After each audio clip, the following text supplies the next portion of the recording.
تخیل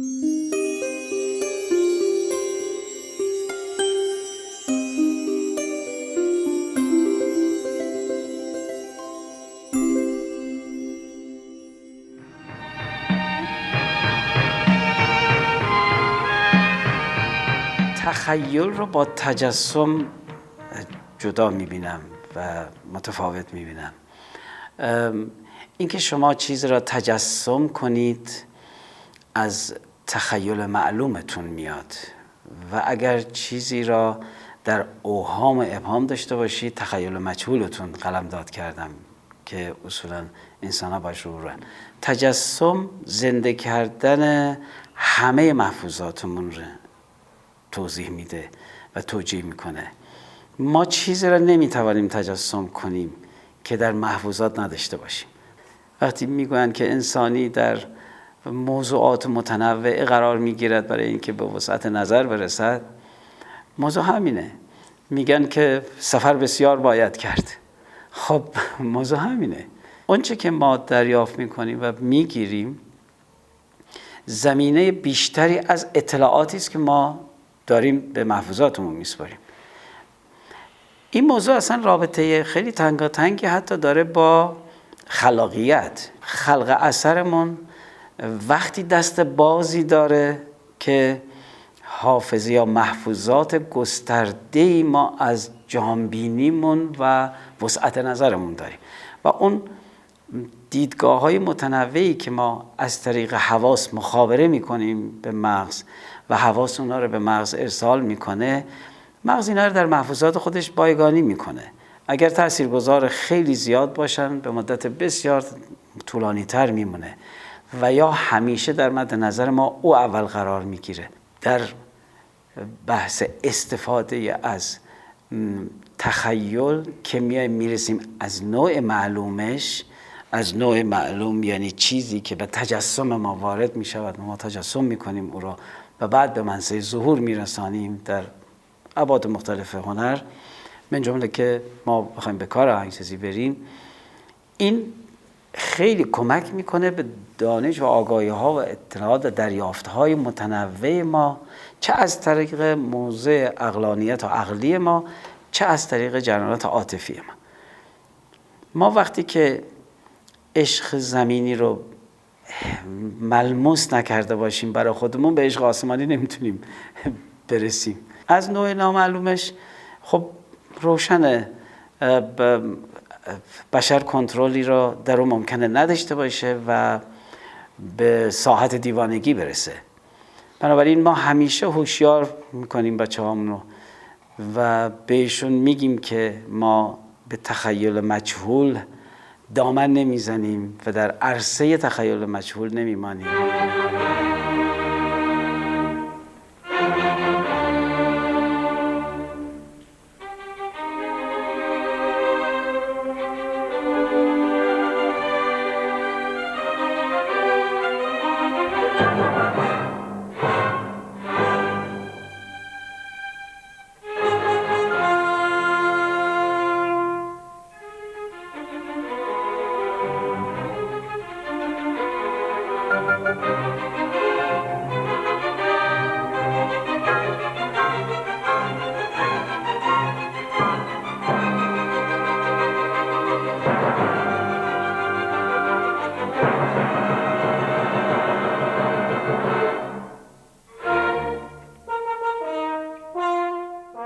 خیال صرفاً یک جریان تعقلی یا اندیشه‌ای نیست.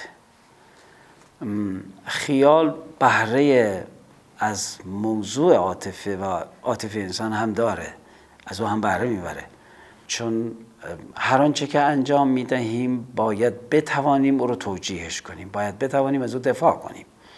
ما نمیتوانیم بگوییم اثری تولید کرده ایم یا چیزی را ساخته ایم و دلمون خواسته همینه که هست.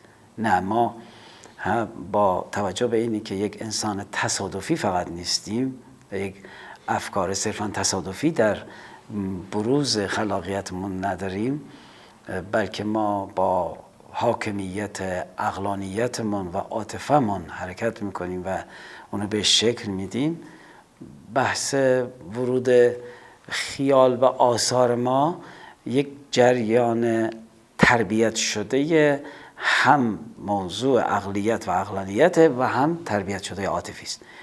وقتی ما از موزیکالیته حرف میزنیم یا اجرای موسیقایی، خب یه اثر رو یه فردی میتونه برای شما اجرا بکنه بدون اینی که اون ویژگی های موزیکالیتش رو رعایت کنه. تعریف همیشه این بوده که شما وقتی که میخواهید زیبا بنوازید با دلتون بزنید. خب موضوع دل خیلی ما در گفتمانهای خودمون داریم و توجیه دل اتفاق متاسفانه درست نمیافته و این همون موضوع ابهام و اوهامی است که همه تو ذهنشون دارن و با اون به دفاعیات آثار هنریشون هم گاهی میرن متاسفانه. پس ما هر چرا که میگوییم، هر چرا که انجام میدهیم، هر چرا که مینویسیم، آثاری که تولید میکنیم، باید در مقام دفاع از اون بتونیم واقع بشیم. هیچ وقت نمیتونیم بگیم این. وقتی بخوایم در مقام دفاع واقع بشیم، اون وقت باید این جایگاه ها رو کاملا داشته باشیم، چه از تخیل معلوممون بیاد و بعد تبدیل بشه به یک جریان تجسم در ذهن و اون تجسم بروز بکند به بیرون و به واقعیت بیرونی به خودش بگیرد.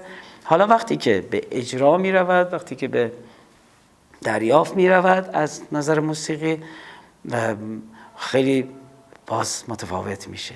یک مجسمه ساز یک تجسم و تخیل و هر چیز از هر نوعش خودش رو به کار میگیره و اثری تولید میشه و این اثر همونی است که دیگه در اون ماتریالی که به کار گرفته داره دیده میشه، رؤیت میشه و استنباطهای بیرونی است که از او ممکنه متفاوت دریافت داشته باشن. ولی در موسیقی این نیست. هنوز در مرحله بروز هم وقتی خودشون بخواد به منصه ظهور برسونه هم دستکاری‌هایی هست و اتفاقاتی هست، میتواند بعد بروز کند، میتواند، ولی مجسمه ساز همونی که ساخته است همون میشود و الا غیر، دیگه در اون تغییری هیچ کس نمیتواند وارد کنه. ولی در موسیقی اینا هست. اینا نکته‌های عدیده و متفاوت بحث خیال و حضورش در حوزه تجسم و حضورش در عرصه بیرونی و بروز نمود و دریافت کسانی که نشستن از طریق اون رابطه ها و واسطه ها حالا اون اثر رو میخوان چه با بیان های مختلف دریافت کنن.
من اعتقاد راسخ دارم به اینه که موسیقی متحول کننده است در انسان، تحول ایجاد می کند و این تحول نه تنها در موضوع عقلیت و عقلانیت فرد عمل می کند بلکه در عاطفه او هم همین تاثیرگذاری ها را دارد.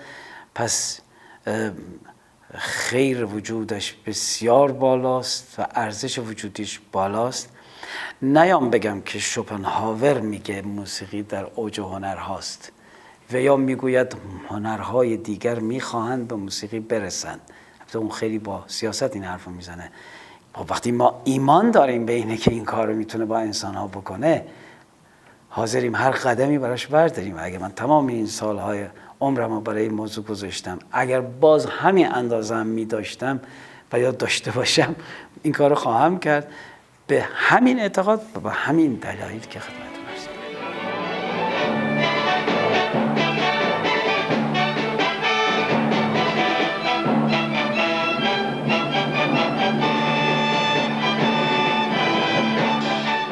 موسیقی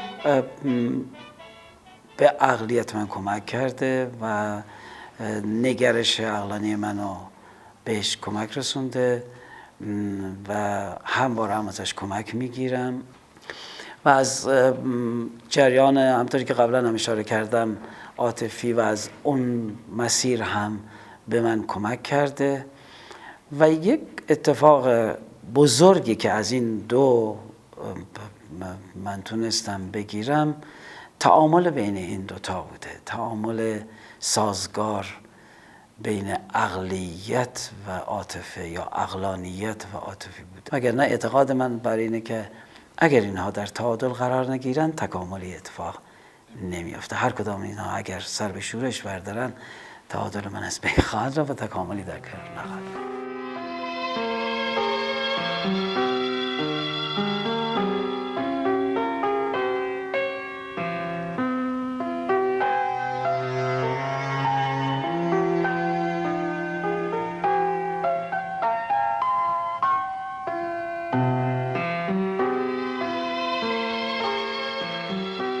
الان بزرگترین مسئله ما اینه که نه به ما میگویند موسیقی که در حال احتضار است و بیمار است همواره در این مملکت میمیرد، نه به ما میگویند که امیدی به زنده ماندنش هست و ما با این فرد افتاده به زمین که نیم نفسی میکشد داریم نزدیک دیگه الان بنده 40 سال برگشتم به ایران داریم زندگی میکنیم و چون خودمان اعتقاد به اون واژگان فاخری که آقایون میفرمایند داریم، تعریفش رو خودمون داریم میدیم تو مایداغمون و با باور خودمون داریم میریم و اون تعریف ها رو هم میدیم که تا بتوانیم اون واژه لااقل فاخر رو حفظ کنیم و حفظ نگه داریم و انشالله یه راهگشایی بشه.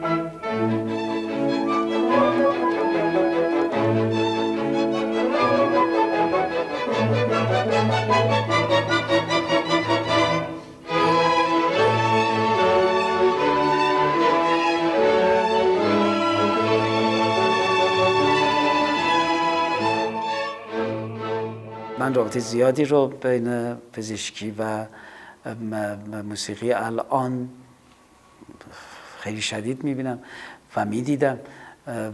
با آقای دکتر عشایری و آقای دکتر زاد محمدی پایه‌های فکری انجمن موسیقی درمانی رو گذاشتیم که اون هم یکی از کارهای این دوران و این زمان بوده. انجمن موسیقی درمانی و اساساً موسیقی درمانی میدونید رشته اساساً موزیکوتراپیه، این خودش اصلا یه وابستگی خیلی خیلی شدید بالایی داره به کار ما در عرصه موسیقی.